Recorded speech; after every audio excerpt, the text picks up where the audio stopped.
Behold, my glorious supporter, True Mr.FOoT, has requested some discussion about Chainsaw Man. I had not heard of this before, so the question is to explain, well, the request is to explain Chainsaw Man, and then once we've explained how the system in the world of the manga works, anyway, to say what the weakest devil would be in this world based on its rules.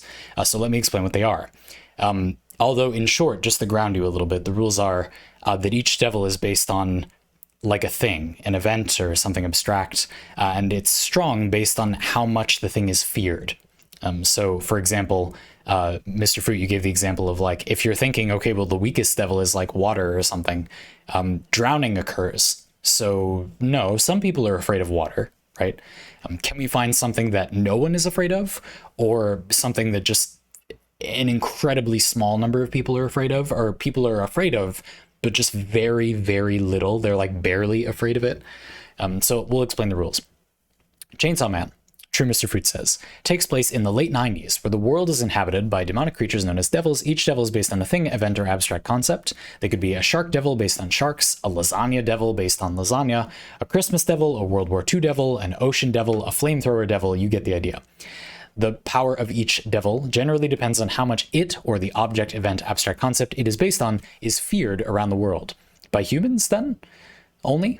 As Makima explains in one of the earlier chapters, a character or the author? Anyway, I don't know. Coffee is not very frightening, so if there was a coffee devil, it would be pretty weak. But if you think of a chainsaw, pictures of things being destroyed come to mind, maybe a chainsaw cutting through flesh or a psychopath chasing you with one. Thus, a chainsaw devil would be much more powerful than a coffee devil. That makes sense. This concept extends to the most powerful beings of that world, beings like the future devil, the gun devil, or the primordial fears. Okay? It's really useful that you included, or that the writer included, some examples of what, by their or your supposition, are like the strongest ones. I would agree that like the future one is, there's almost no argument that that's like the strongest one, or one of the strongest ones. There is no strongest one. Now for the parlay. So what would the weakest one be? Again, going back to the coffee example. While a coffee devil would be weak, it wouldn't be the weakest. There are some bad things about coffee, a lot of it leading to jitters for some people. It can have stomach consequences for some. I don't know. Yeah, some people are probably allergic to it. Sure. You get the idea. So what would be the weakest? There's no way we're going to be able to... There's no way we're going to be able to cover everything. My lips are already dry just from explaining that, because it's interesting. There's a lot to explain. This is a sort of closed universe thing. It's different, but I'm reminded a lot of Hunter x Hunter as well.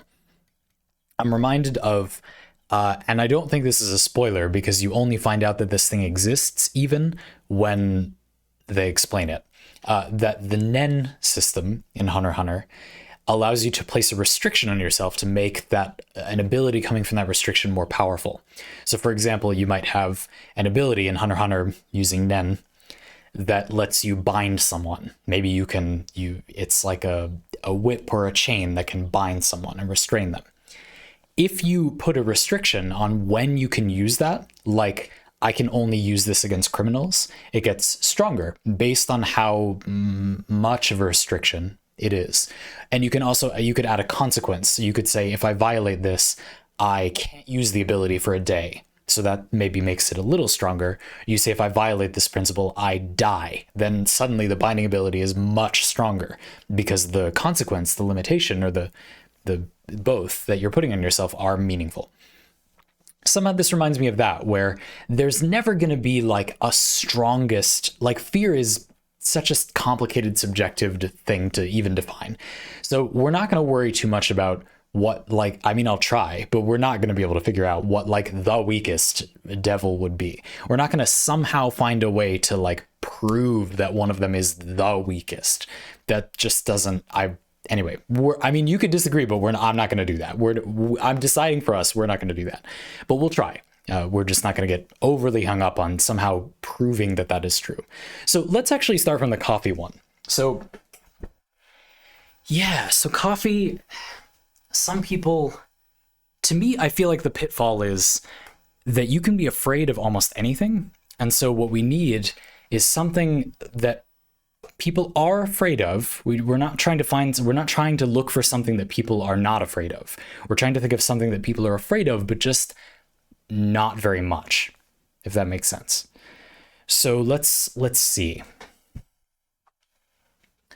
Let me float something out here. The lottery demon.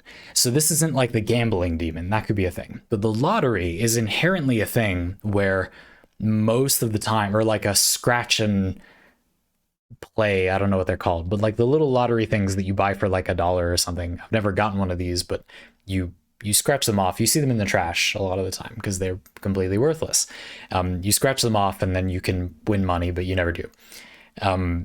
These are like $1, and there's really no, you see what I'm trying to say? So rather than focusing on something where most people are not afraid of it, I'm looking for something where the stakes are so low that conceivably any fear that could somehow arise from that is just insignificant. So of course, even for the lottery card thing, again, people can be afraid of basically anything. We're going to try abstract concepts, but people can be afraid of anything. There will be a few people in the world for whom their parents or something had a gambling addiction based on these lottery cards. And so for them, it's scary, but the stakes are just so low. It feels like even then, it's like any addiction you would have, this is probably the least scary one because it's just not that expensive. And, they're not going to let you buy, maybe they do let you buy a bunch of them. That's kind of scary. Anyway, you see what I'm trying to say? So maybe like the lottery card, the scratch and play lottery card demon is just not scary. Like that's just not, there's nothing scary about that.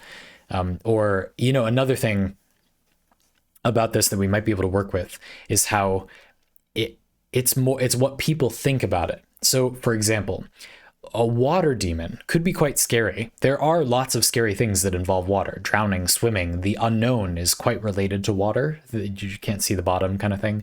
Tsunamis, depending on where you live in the world, water can be day to day pretty scary. Water quality can be just like disconcerting, or that's kind of like a fear of the unknown as well. You don't know about the water quality maybe. Lots of people are not afraid of the water in any way, but a lot of people are for various reasons. You look at something like soda. So isn't soda just water, but with stuff in it? But that's not the way to think of it, because people don't think of soda as being like, you could get hit by a tsunami of soda, and that would be worse than getting hit by a tsunami of water because it's heavier, it's denser. It would be more deadly. But that wouldn't happen. People don't actually think about that. People aren't actually afraid of that. So you can't get too hung up. I'm talking to myself when I say you. I know you're not too hung up on this. At least I hope not. I mean, me. I'm not going to get too hung up on what could be the most scary. It's what people are actually scared of. Yeah, so like the future is a weird one to me, where I'm not entirely convinced that like most people are as afraid of the future as they should be, or as much as it would be warranted for them to be afraid of the future, if that makes sense. I've had this up like the whole time. Anyway, let's use the dissipation of the Chainsaw Man subtitle to draw some kind of conclusion. So yeah, I feel like the lottery one, let's think of a few more and see if we can compare them, because that's a good way to just get some that are good and have them start competing. Get it into an evolutionary situation where you have to innovate to make one that's weaker, and then we'll be able to find even weaker ones. So the lottery one, that's solid, I think. I think so anyway. What would be another one? Yeah, so one I thought of quickly was something like sweets, but there are lots of people for whom it'd be like a weight thing or like a gut biome thing. I have vague discomfort when something has an insane amount of sugar in it. I don't know. Yeah, any nutrition fact thing. We can't do something like vegetables that have really low nutrition. I don't know why I'm thinking food, but because that also some people are just don't like that. Yeah, it maybe makes me think of something like bread. I don't know. It's like some people are averse to, they just don't want to eat a bunch of bread, but are they afraid of it? It's just so common. Even the people that don't want to eat a bunch of bread, you get the idea. the stakes are just kind of low. You're not gonna die. Some people think they will. Yeah, I guess the lottery demon, devil, they're devils, not demons. The lottery devil is probably weaker than the bread devil, don't you think? I'm trying to think of a food. I feel like food is a bad one though. Let's try to do something more abstract because I've been thinking of that. Um, yeah, fate and freedom are both probably pretty powerful. Those are scary to a lot of people. There's a lot of me staring off into the distance in this parlay. Feeling like looking at a cheat sheet off screen, somehow a cheat sheet. Um,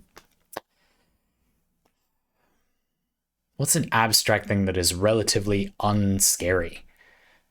It's like ranking them is almost harder than finding a specific one. Thinking about like, are people more afraid of freedom or fate? Probably freedom, I think. I'm I don't agree at all, but people in general. Decision paralysis is a bigger problem. Um, yeah, like inevitability is also something people are afraid of. What's tricky too is you can't find them by thinking about, this is really scary. So its opposite isn't. A lot of them, the opposite is also something people are afraid of. So the future, uncertainty, those are really strong devils. But certainty is also potentially pretty strong. Um, yeah, so here's an example. One that just crossed my mind that might be an abstract thing that's not scary is like confidence, I guess. But even then, you can get blown out by confidence. But I think I'm on the trail of one. Um, comfort, for example. So comfort can be scary because it can lead to acceptance or complacence. But I don't think that almost anyone is actually afraid of comfort. You see what I'm trying to say? It is theoretically scary, but I think just like with the lottery ticket thing, like imagine you went into the world and you tried to meet a person who was actually like really scared of those little lottery scratch cards, or like to go out into the world and meet someone who's really scared of being comfortable. That just isn't. Or here's a really good example is flow. Yeah, the flow state, like you're working out or just playing a video game maybe, and you hit that nice medium of it's not too hard, but it's stimulating, it's challenging, and you're not insanely good at it relative to the difficulty, but you're not bad relative. It's like the right difficulty. Usually like flow in a game is just the most pleasant, utterly benign, like by its nature benign, I guess, but then it's like you don't want to fall off the flow state. Yeah, I don't think that's bad though. And the comfort one is not so bad. So are those things less scary than a lottery? I feel like comfort is less scary than a lottery ticket, because even then it's like the lottery ticket thing. I feel like what's hurting this is that it's a lot of really small fears. Like hardly anyone is really afraid of a lottery ticket like that, but there's some anxiety in, like there is a small loss. You're thinking like, did I just waste $1 or whatever? Not a big deal, but that's like every single time anyone buys a lottery ticket. And then there's also a lot of people really get into it and they think about what am I going to do with the money, that kind of thing. That is a sort of fear, a sort of anxiety. I think comfort might be the one. That might be what I'm going with. Yeah, this is interesting. I'm gonna have to look at this. It's I see someone actually while I'm looking at Discord to read the rest of this question, which I often do for these slightly longer ones. It's just more convenient than copy pasting the whole thing into my Word documents I don't use Word, but and I see somebody other than True Mr.FOoT who asked this question, recommending that people read Chainsaw Man. Is this like this awesome thing that I'm just not appreciating? I have to go check this out. Anyway, cool. Yeah, it was fun. I pose comfort as my weakest one, the weakest one I was able to come up with, or maybe even something like serenity, like that. It doesn't call to mind But then people are worried it's boredom. Yeah, so like serenity versus comfort. Again, like almost no one is afraid of this at all. There are reasons you'd be afraid of this. Serenity may be boring, a state of feeling serene. You could feel bored. There is kind of a complacency thing where you're worried there won't be motivation in that state or something. But calm, but then some people are afraid of being calm. Lots of really toxic people are afraid of being calm because they think that things only get accomplished when you're angry and loud. They're like the people that say if you don't whine and verbally abuse the developers of a game, they won't do anything. Like those people are like afraid of being calm. So yeah, I guess that's not, but they're not as afraid of being comfortable.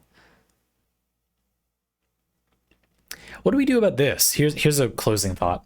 There are a lot of people in the world that hypocritically they're not afraid of the thing, but they think other people shouldn't have the thing. A simple example of what I'm talking about is a lot of people they're not afraid of comfort themselves, but they hypocritically are. I don't know if I'd use the word afraid though. They're afraid of other people being comfortable. They have sort of a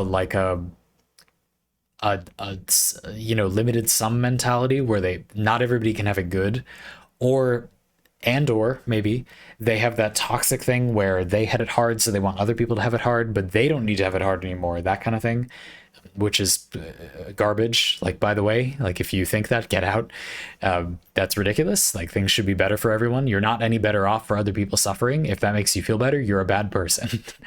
So maybe you see what I'm trying to ask? There's this thing about what if you're not afraid of it, but you worry about other people